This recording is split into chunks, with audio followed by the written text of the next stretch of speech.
Welcome to the award-winning RotoWire Fantasy Basketball Podcast, brought to you by Underdog Fantasy and Vivid Seats. It's Friday, December 1st, 2023. I have to pay rent. Pay rent, everybody. Alex Barutha here with Shannon McEwen and Ken K-Train Kreitz. Is there all aboard?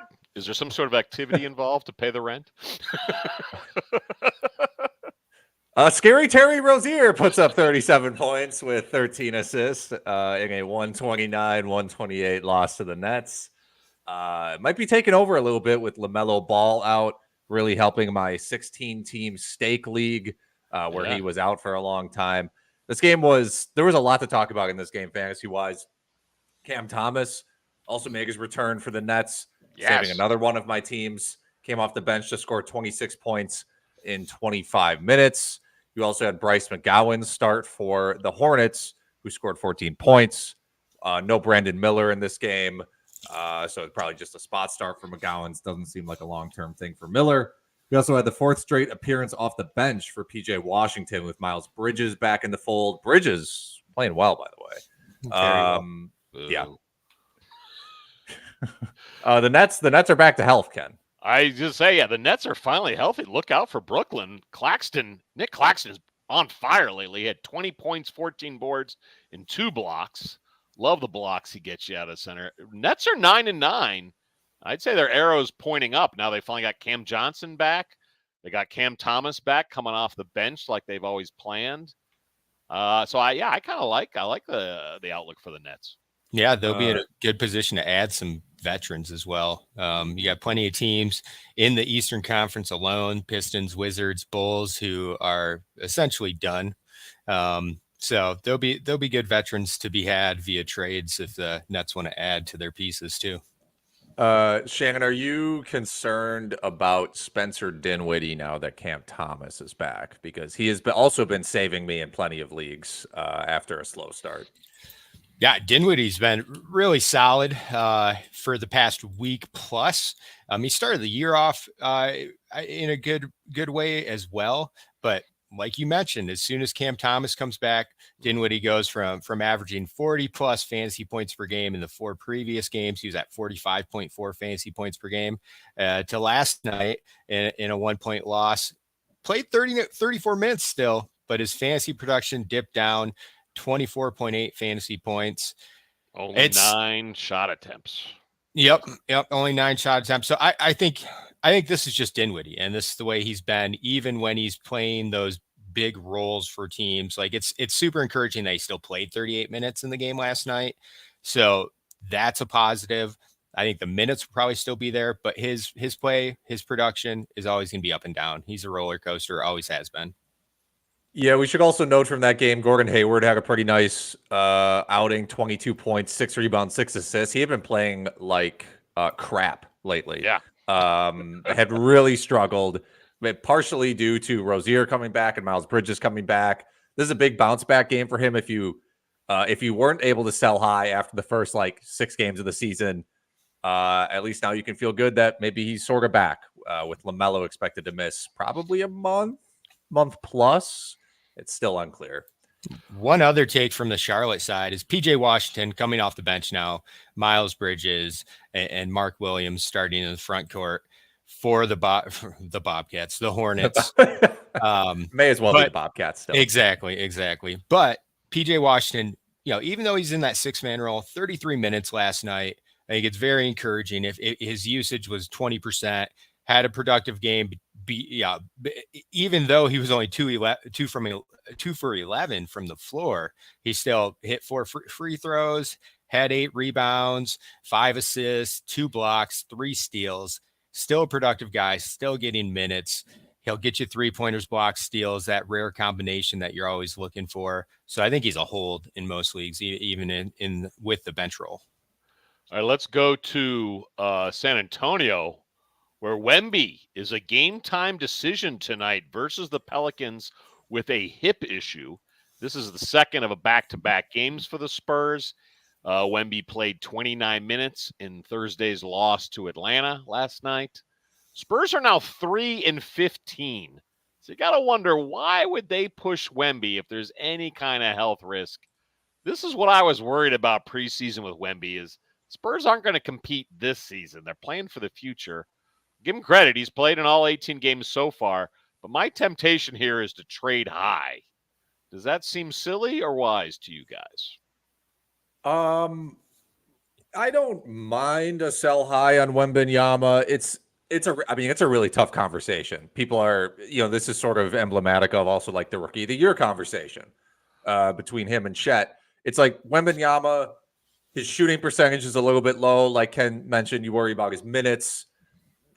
You have to wonder, like, does this performance, the shooting get better with the way they're playing offense with Sohan out there? Are they going to change that at some point?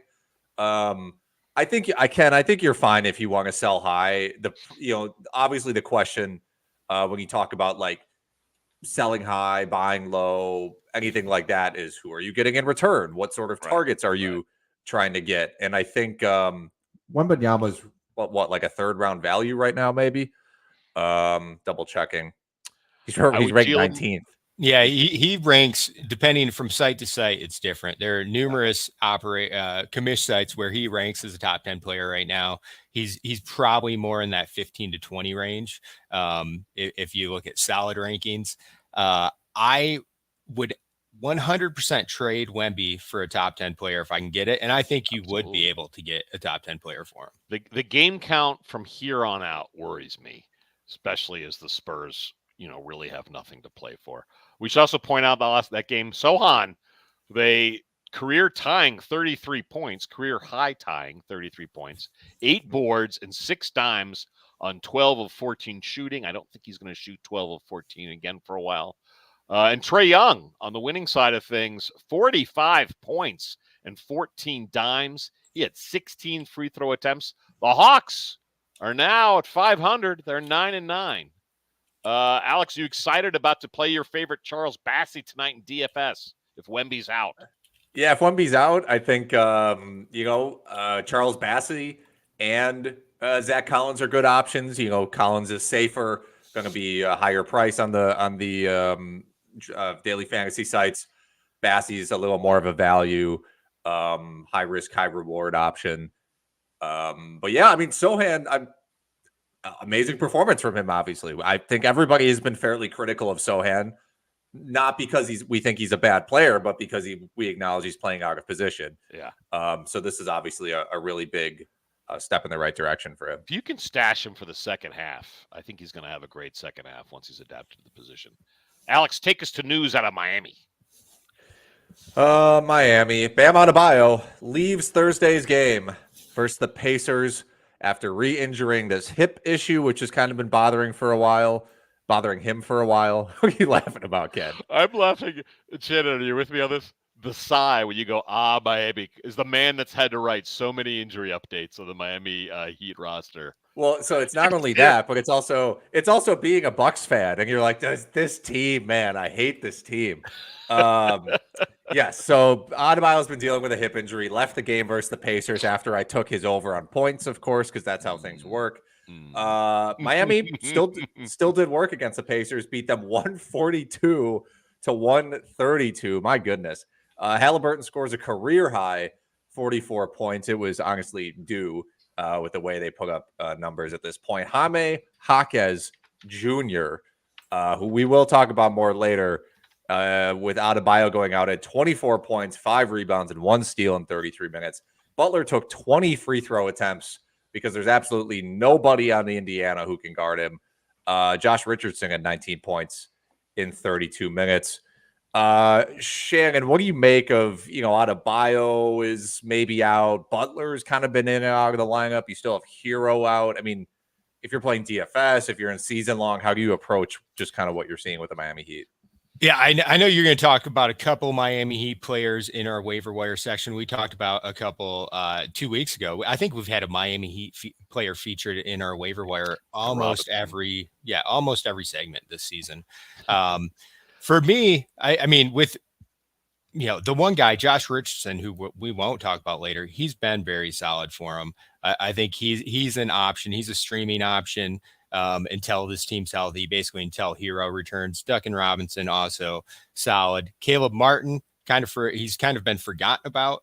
But he had that big playoff run last year, and he's coming off the bench, but doing solid over the past 3 games, 27 minutes per 25 fantasy points per game in those performances. For the front court, I mean, if Bam's out, you got Thomas Bryant and Orlando Robinson. One of those two will probably step up. I think Thomas Bryant's the guy I would give first look to.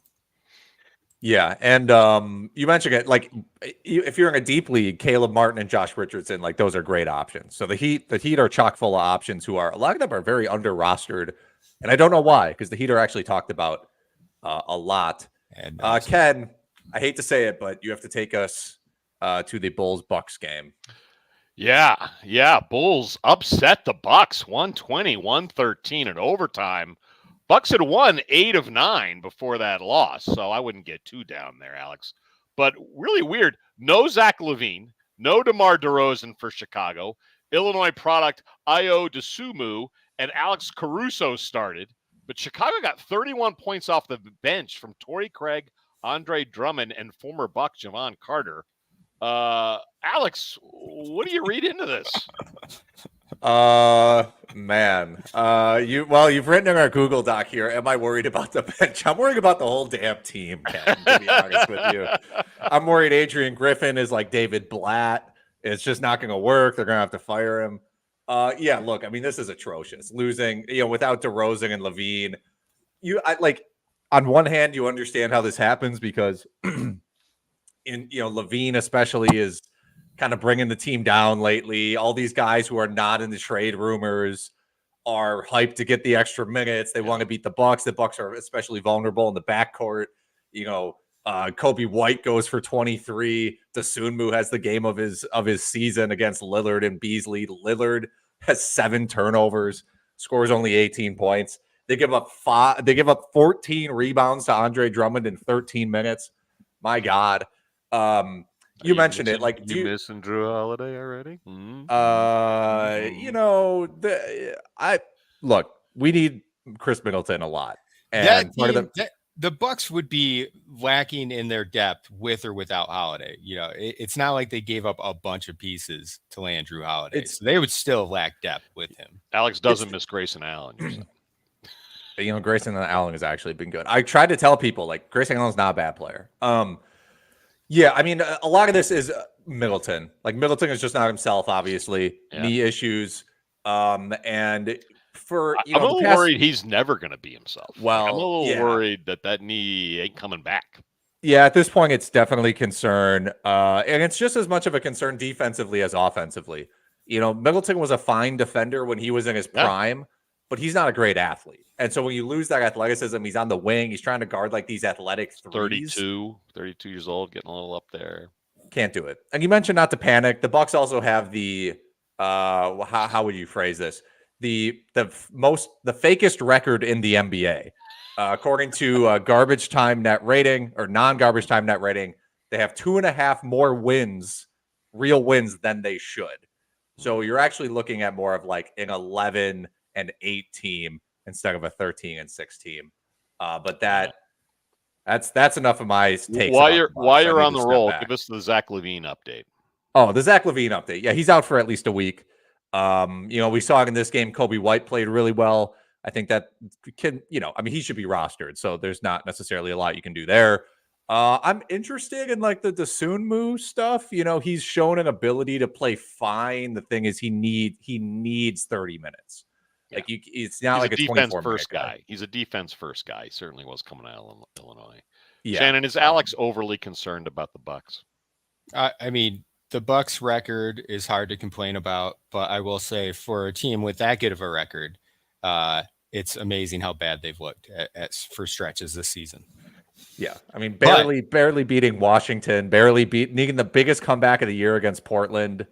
What are we doing? You've got 2 top 10 players that I've preached this every time a new super team arises. The Miami Heat big 3 started 10-10, so you have nothing to worry about. It'll be fine. All right, well, Alex, week 7 is kind of the in-season tournament week. Can you walk folks through the details? Yeah, I mean, like Shannon was mentioning, there's nothing to worry about. The Bucks were 4-0 in in-season tournament games. They win when it counts. They know how to be clutch. They step up to the moment. Them and the Lakers both undefeated in in-season tournament games. Yes, this is an interesting week for fantasy. The first time this has ever happened, so we obviously need to talk about it. Monday and Tuesday are the quarterfinals. If you don't know those games. See if I can remember those games off the top of my head. It's Bucks, Knicks, Celtics, Pacers, Lakers, Suns, and Jazz. No, not Jazz. Pelicans, Kings. And that's still in the NBA arenas, the usual NBA arenas. Still in the usual NBA arenas. Then on Thursday, we get the semifinals, which is in Vegas. And then the finals will be on Saturday. As Ken notes, 8:30 p.m. Eastern on ESPN/Fubo. Doesn't count for fantasy. That's an important thing to note.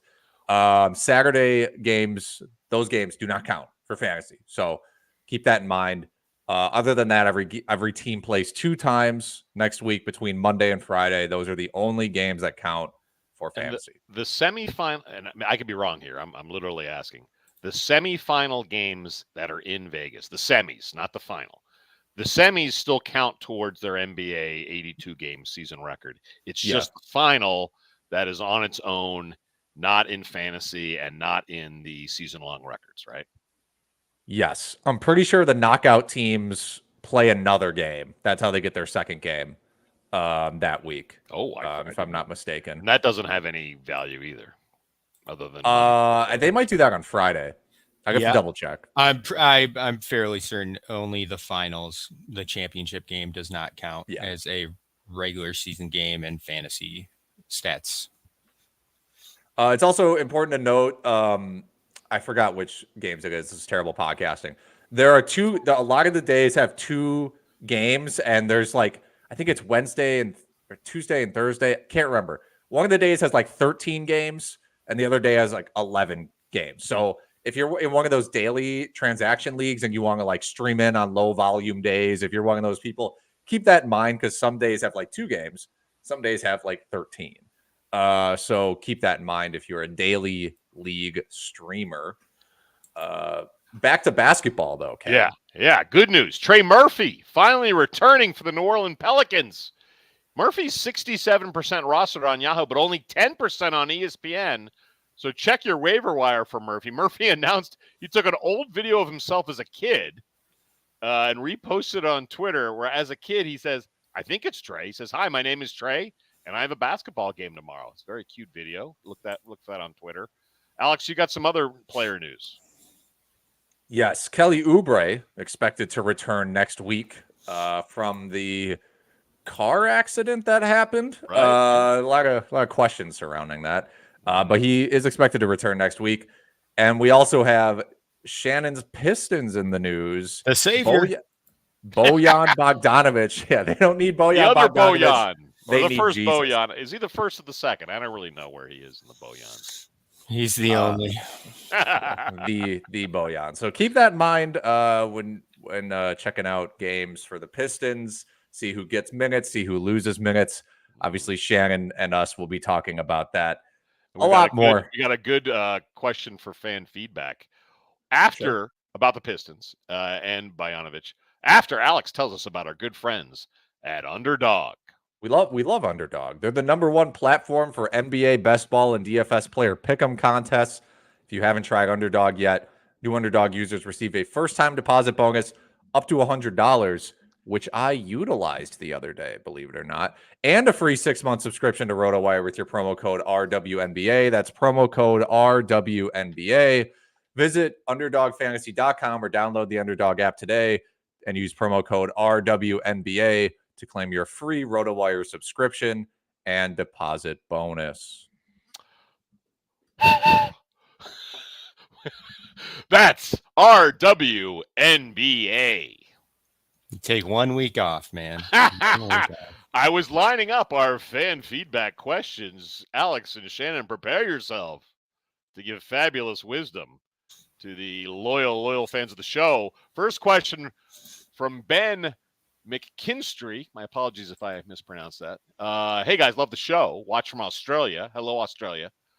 My question, should we buy low now on Astor Thompson, your Pistons rookie, Shannon? How worried are we about the Detroit rotation? We just mentioned Bojanovic coming back. I think it's a great one. What do you say, Shannon? Yeah, I think Asar Thompson is absolutely a buy low candidate. He came off the bench last night in the Pistons loss to the Knicks. I would not read into that too much. Essentially, Isaiah Livers received the start over Asar Thompson. It's not great that he only played 13 minutes off the bench, but I don't expect that to stick. I think Asar Thompson will be back in the starting lineup or a much more pivotal part of the rotation in the near future. It might take a couple games. The Pistons are obviously throwing everything at the wall to see what sticks.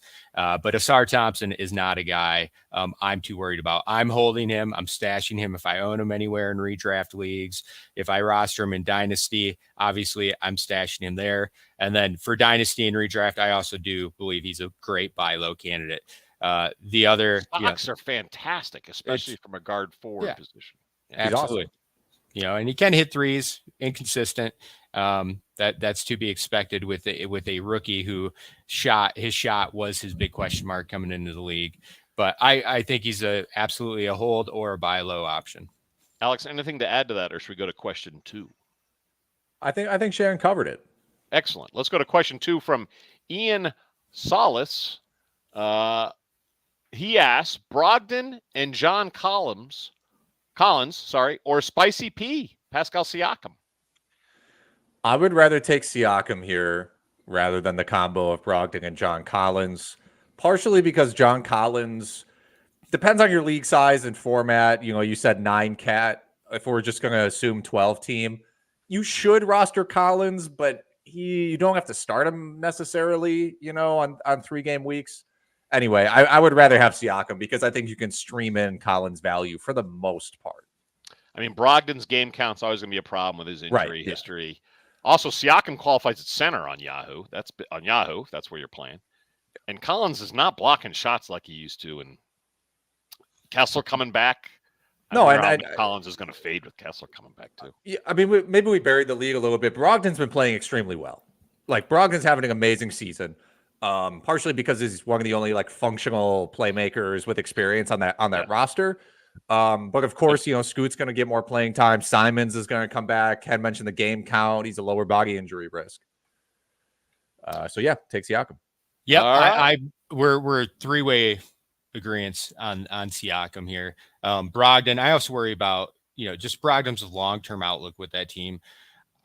I think it's at some point this season, it's going to be criminal if they don't get Scoot Henderson into the starting lineup. They sold their future, with Dame Lillard, selling him off to Miami and opening the door for Scoot to take over this team. They need to get him in the starting lineup eventually. And Brogdon, I view this as a showcase. They're going to trade Brogdon. Brogdon could land a starting gig elsewhere with a contender, but even if it's a starting gig, he's going to not going to be the best player on the floor or the second best player on the floor for that team. He'll likely be more of a complementary role. And he also could revert back to 6-man role like he was with Boston last year. So I don't think his body can handle a starting role. I don't think he can handle that 30 minutes a night. And Collins, I like Collins as a player. He's doing fine. But, really, other than, defensively, not doing nearly as well. He's hitting more 3-pointers than he ever has, but that's it. Pretty much everything else is down. Yep. All right, Alex, take us to the waiver wire. The waiver wire. It is time. Basically, how this works, if you haven't been here before, we each, Ken, Shannon, and I have 2 regular waiver wire picks, players who are rostered in fewer than 50% of usually Yahoo leagues.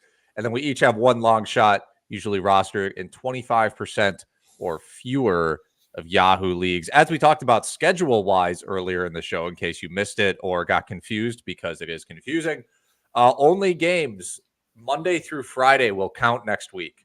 The Saturday game, the in-season tournament championship, which is Saturday, will not count towards fantasy. So if you have if it's Celtics, Suns, in the in-season tournament championship, you don't get those Tatum games. You don't get the Booker games. In some ways, this is nice. Everyone plays twice. Just play your best players. Don't worry about game count. Yep. Chill. It's great. Chill. A lot more like fantasy football that way. Don't have to think Yeah. as much about like adding up somebody's, you know, you have to think about adding up Bismack Biyombo's rebounds like a 4-game week to compare him to like Miles Turner. Okay. Alex, who's your first pick? It looks like you doubling down in Miami. I'm doubling down in Miami. I'm going with Jaime Jaquez and Kyle Lowry. They're both about 50% rostered.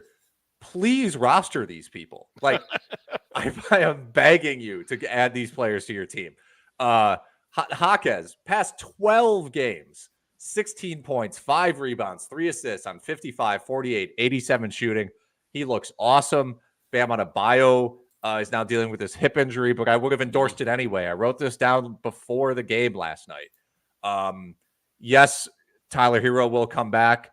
I still think Jaquez will probably be worth rostering on that team when Hero is back. Kyle Lowry, he's ranked 83rd on the entire season. He should be on rosters. Past 11 games specifically, 12 points, 4 rebounds, 4 assists, 1.2 steals, shooting 48% from the field and hitting 2.7 threes. These guys just have to be on 12-team rosters. I don't even think there's an exception. All right. That's it. Well said. Well said. All right, I'm going to go to Milwaukee for my first pick. And look, this is a much better player, I think, in fantasy than in real life. But Malik Beasley, who's 45% rostered for the Bucks over the last 4 games. Listen to this. 14.5 points. Here's what shocked me. 7.5 rebounds, plus a steal and a half. He's always going to hit 3-pointers. He's at 3.5 triples. Playing over 35 minutes a game over the last 4 games. Maybe he's finally comfortable in his offensive role for Milwaukee. We know they have depth issues, so I think he's going to keep getting a ton of minutes. And as I said earlier, I'm a little worried Middleton's never going to return to all-star production. That leaves a lot of scoring opportunities, frankly, a lot of catch and shoots for Beasley. And if he plays terrible defense, it doesn't affect your fantasy squad. So dive in and enjoy some Malik Beasley.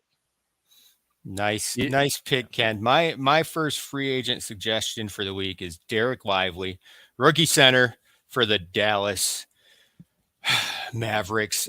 43% rostered. I am stunned, flabbergasted, bamboozled. I don't know any kind of word you want to toss out there.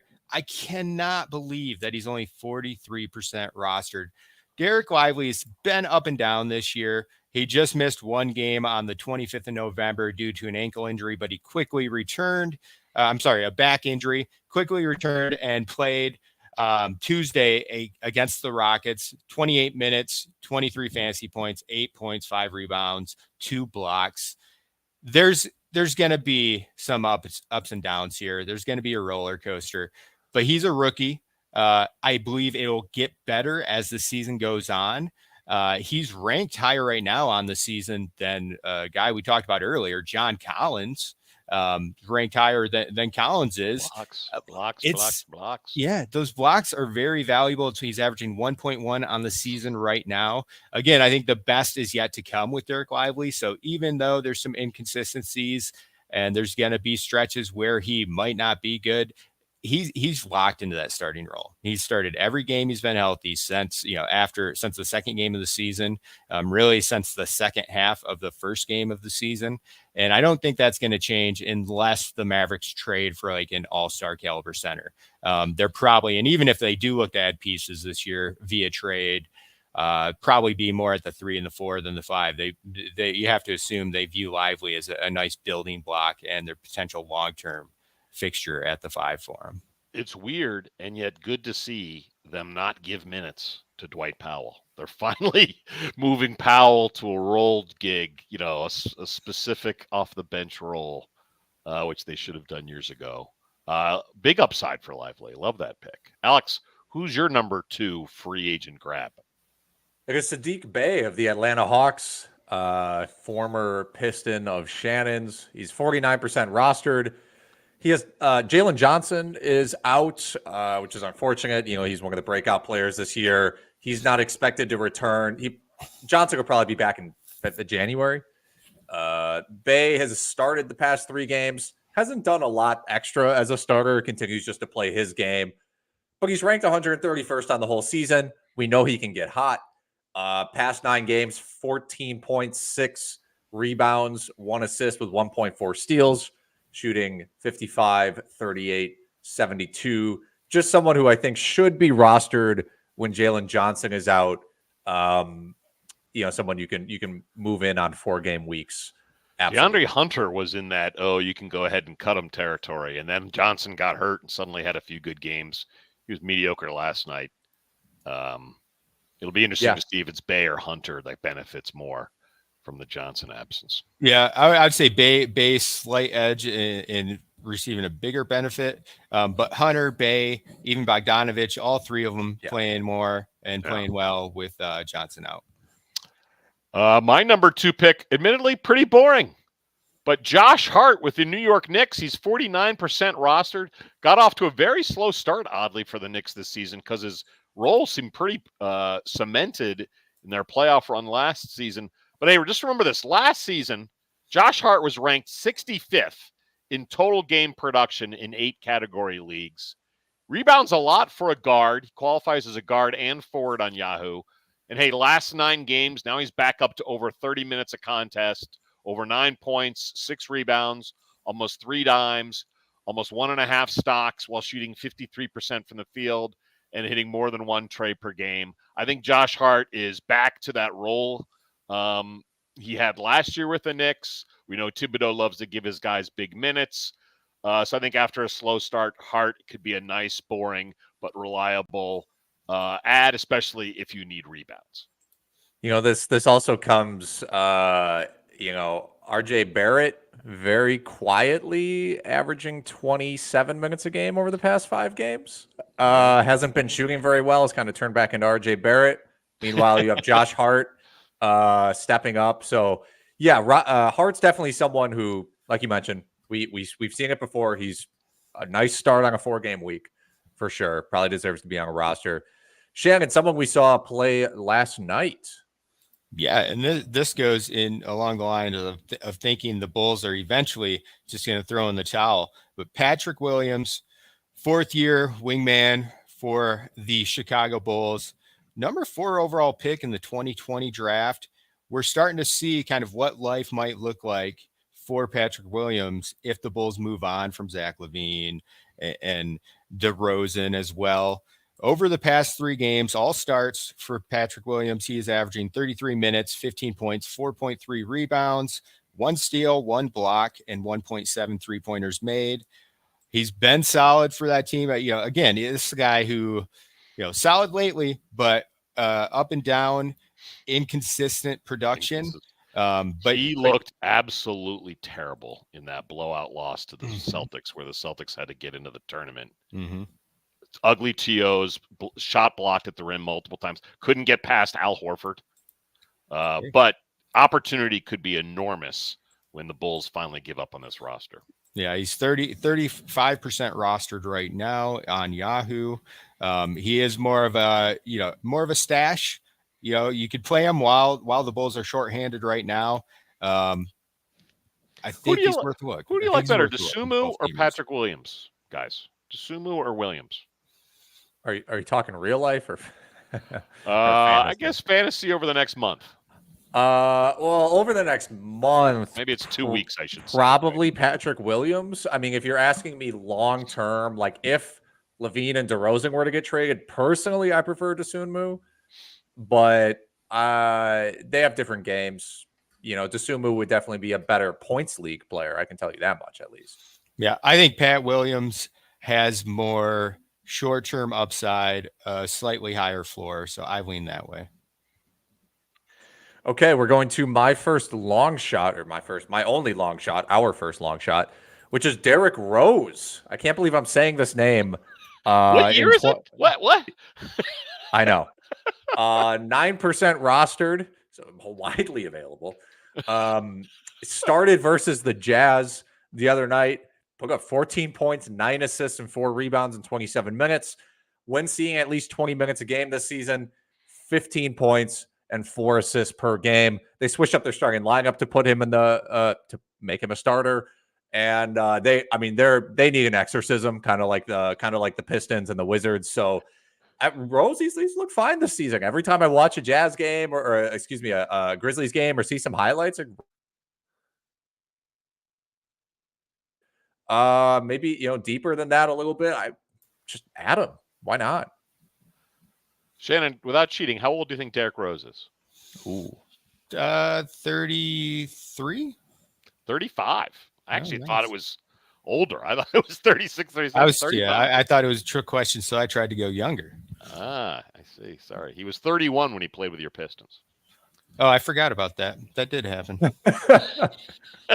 It's kind of like how I got reminded DeAndre Jordan played for the Knicks. I was like, yeah, I guess that happened.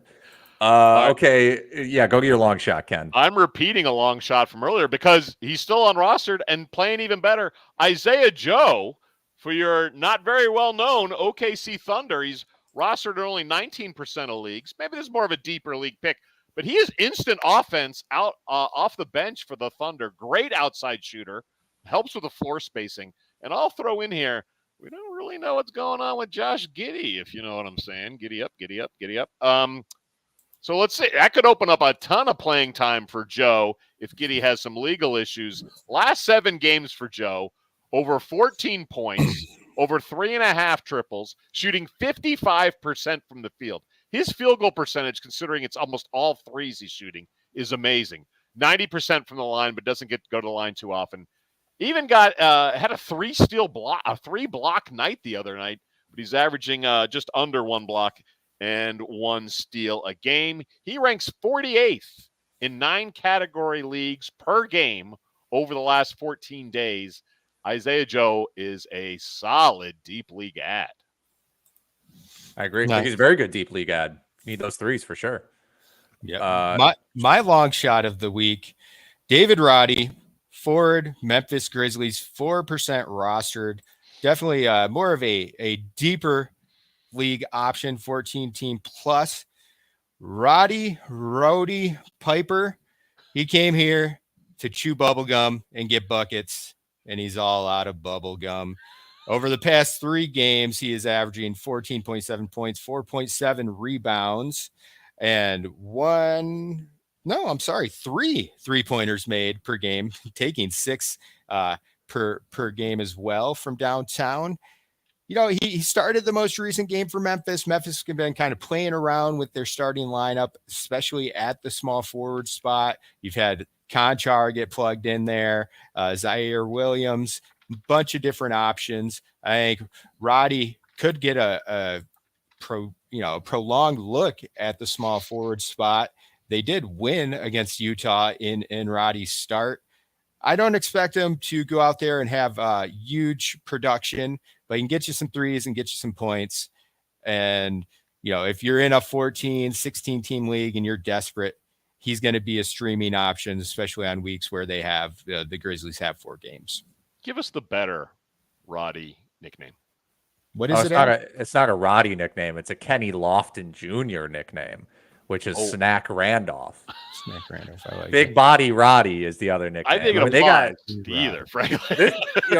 Ken, you're always talking about the Beef Brothers, the Washington Bullets. You got Those Roddy two. and Lofton down there in Memphis eating barbecue. They should start those 2 just for giggles, just for jiggles, just for jiggles and wiggle. Oh my God. Jiggle. All right, Ken, we're going to our drop segment, right? We have some drops questions. I don't know. Azor Thompson already came up. Jaden Ivey, is he drop territory? I think so. Yeah. It's tough. He was like the 11th player to touch the floor for the Pistons last night. I don't believe he entered the game until the second quarter against the Knicks. Also Killian Hayes had a great performance back in the starting lineup and playing alongside Cade. I think Ivy is going to be one of the scapegoats here. It's going to be hard for him. Thompson, I'm more confident will see the starting rotation, starting lineup again, mainly because Isaiah Livers is horrible. And Thompson has actually shown some upside and has long-term value for the Pistons. But Ivy, it's getting harder and harder by the day to envision him as a long-term piece with this team, especially if Monty is locked in as coach for multiple seasons. I apologize for suggesting DeAndre Hunter as a drop a few weeks ago, but did not see the Johnson injury, so I would say he's not a drop. Looking through the comments about other drops. Anybody come to mind for you, Well, Alex? I'm scrolling through some, poor performing players with high roster percentages right now. Isaiah Stewart, 61% rostered? Unbelievable. Is that necessary? No. You don't need to do that. That's a drops question. Andrew Wiggins is still 71% rostered. He had a big game the other day. I get it, but if you're even that big day was hollow points. It was just points. He didn't get any stocks. It was If you're in a 10-team points league, you don't have to do that. Kevin Huerter is 66% rostered. I don't think we need to play that game, honestly. Malik Monk is just straight up better than him. Tyus Jones is a guy we always get questions about. If I don't have him on any of my rosters, I would hate to drop him, probably because I gave up like a 7th round pick for him. And honestly, it's not like he's going to get more opportunity. He's been playing terrible, getting 30 plus minutes a night, and a fast pace. Like I don't see what can happen where Jones turns it around. No, and any of those guys that Alex mentioned in that 60% range in 10-team leagues, I think you're better off streaming a player. Whoever the hot pickup is, whoever has 4 games that week, 12-team and deeper, that's another story. Most of those players are still going to have some value. Outside of Kevin Huerter and Isaiah Stewart, please, for the love of everything, just find a different option. While Shannon prepares for his special appearance in the Old Man Rant section, I have a fan question for Alex. Alex, Duncan Robinson or Jaquez for the Miami Heat? That's actually that's a good question. Struggle. I would lean. Who would I lean? Actually, Robinson. I worry Robinson is mostly doing this because Hero is out. You could also make the argument that like Jaquez is doing a lot of this because Hero is out. Yeah, I think Jaquez is better. I would lean Jaquez. Could be a what you need question, right? You need threes. Robinson's obviously your guy. Yeah. You need more rebounds. Go Jaquez, right? Especially if you're in a category league, that's the argument. I need threes. I go Robinson. If you're in a points league or you're in a neutral environment in terms of value, I think Jaquez is the guy. Is it time for our Vivid Seats read before our Friday? Oh, yes. Picks? Please tell us about our good friends at Vivid Seats. I would love to. Let's see here. On behalf of our friends at Vivid Seats, let's get one thing clear. Nothing beats seeing your favorite team crush it on the court to the sound of thousands of screaming fans. Every dunk dribble and every heart-pounding play of your favorite team live and in person. And because Vivid Seats is the only ticketing company where you can earn rewards on every purchase, you can score amazing deals and unrivaled annual rewards all season long. Plus, with a 100% buyer guarantee, you can be sure your ticket will be as legit as your love for the game.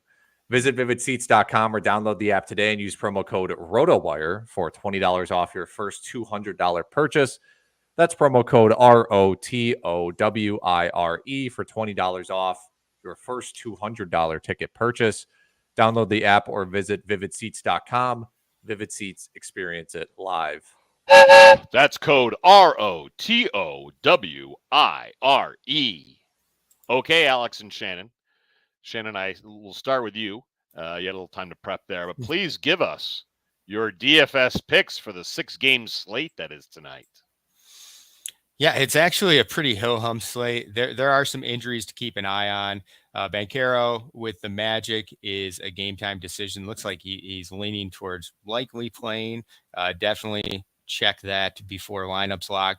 Booker with Phoenix, Jamal Murray, Aaron Gordon with Denver, Wemby for the Spurs. Wemby's the big one. That's the one I really want to keep a close eye on because it'd be interesting to see what the Spurs do. Do they go with a smaller lineup and maybe reinsert Devin Vassell into the starting lineup, or do they have someone like Charles Bassey play minutes at the 4?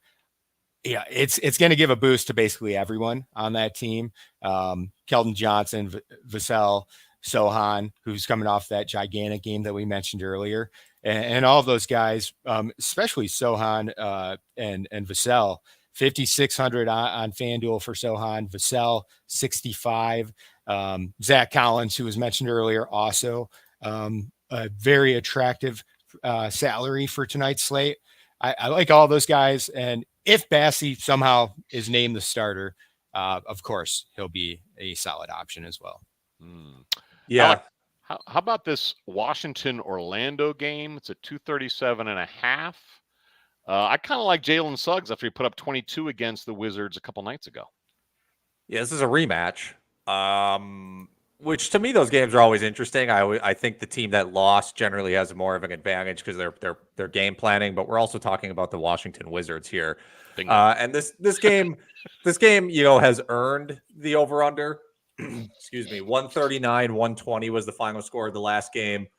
Yeah, I mean Suggs. I think Suggs is a fine play. He's got a ton of steals upside. Cole Anthony also popped off for 25, 6 and 5. I just don't think they have anybody. The Wizards don't have anybody to really check anybody on Orlando's backcourt. No right for the Wizards, right? All their defense is gone. Yeah, their defense isn't there. And on the Wizards side, I mean, do you trust anybody on this team besides Denny Avdija and Kyle Kuzma? And do you even really trust Avdija? No. So, yeah. I mean, I would think about Kuzma just because I think Kuzma's having a really, really nice season this year. Like, he has looked awesome. I wish he was on a winning team because I think he would look great for them. But that's kind of where we're at. He's getting a ton of those only decent player on a horrible team points that someone's got to shoot, and he wouldn't be getting those shots. I mean, from a DFS standpoint as well, like on FanDuel, Kuzma 7,900, so he's under $8,000 for tonight's slate. He's had some monster games. I mean, just looking at the past 6 outings, 3 of those he's topped 50 points, 52, 60, 57 fantasy points. He's had some gigantic games. He's one of the only players on that roster, if not the only one, who's averaging well above 30 minutes per game. Most of these other guys like Jones and Poole, Gafford, who we all expected to break out, one of the reasons why they're not breaking out is because they routinely play under 30 minutes in these games. Kuzma is the guy who's still getting all of the run he can handle, averaging, well, even he is only at 31 minutes per game, but very, very productive. Best season of his career by far, averaging a career high 4.8 assists. Not doing anything on defense, but you got to stay on brand if you're the Kuz. So I get that. How cheap is D Rose tonight on FanDuel? He's getting the start again. Yeah, under 5,000, 48 or 49. So both Derrick Rose and our boy Rowdy Piper. What's the Roddy body or whatever that is? Big body Roddy. Big body Roddy. The snack brother. Either one, 4,600 for Roddy and 48 or 49 for Derrick Rose. So both of those guys are options as well. I am interested to see if Derrick Rose maybe has the night off because it is the second day of a back-to-back. But I think both are worthy of consideration if you're looking for value options. We also has that look on his face like, can someone help me? Please, someone. We have Orlando, Washington. We mentioned it with the highest over under. But New Orleans, San Antonio is not that far behind at 236. New Orleans expected to score the same amount of points as Orlando. So I think that's worth looking into. Zion is coming off a monster game the other night against the Joel Embiid-less late scratch 76ers. Embiid had an illness. McCollum's return was that game. Are you looking anywhere on the Pelicans, Shannon, or are you a little worried about the McCollum return cutting into guys' usage rates? Yeah, with McCollum's return, I do worry a little bit about Ingram. And McCollum looked great in his return as well. 39 fantasy points in only 28 minutes. You got to assume those minutes will go up a little bit in game 2. Like you mentioned, Zion had a gigantic game. Valanciunas had a solid game as well. But Ingram, 15 points, 4 rebounds, 6 assists, only 33.8 fantasy points in 35 minutes. He had seen a nice increase in usage and production with CJ out. But Ingram's the guy I worry about more just because he thrives most when he has the ball in his hands more. And when CJ McCollum's playing, obviously that doesn't happen as much. We have a really low over-under, 217.5, Toronto versus the Knicks. When you see an over-under that low, Shannon, is that almost a complete stay away for you unless there's like just crazy injury value or something like that? It's not completely. I mean, one, because I think this game could blow past that over considerably. I mean, you had the Knicks play last night. They gave up, that game was a 230 point total, 112 to 118 win over the Pistons.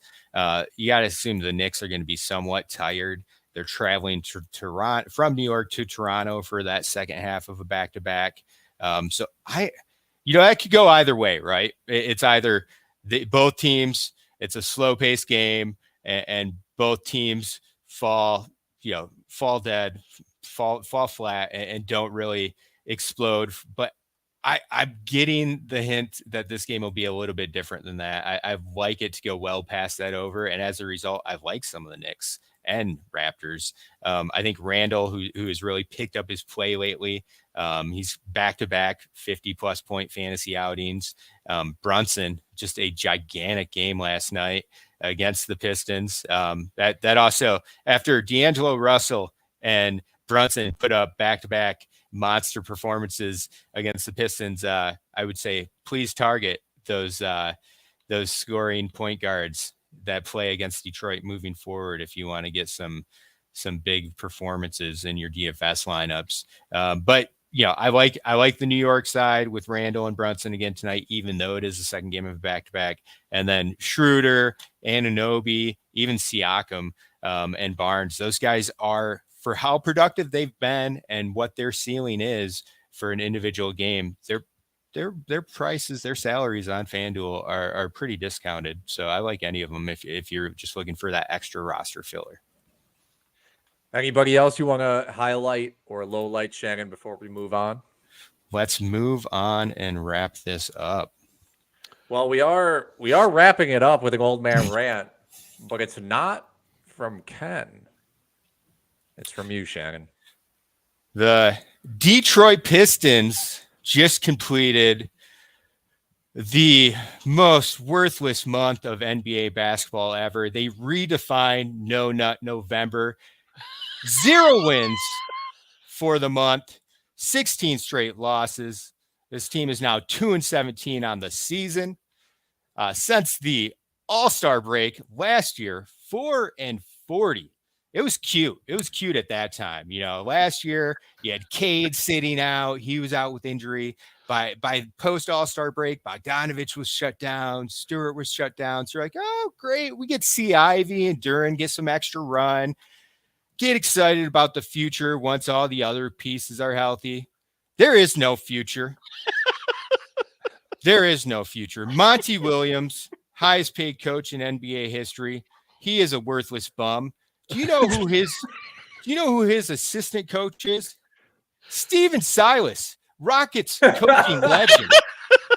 So even if they decide to move on from Monty Williams in an unprecedented move after tossing him $70 or $80 million, they're going to fall back to Steven Silas as the interim coach. No, that's not going to happen. And all of this all starts. Yeah, anything, man. Bring back SVG. Bring back Dwayne Casey.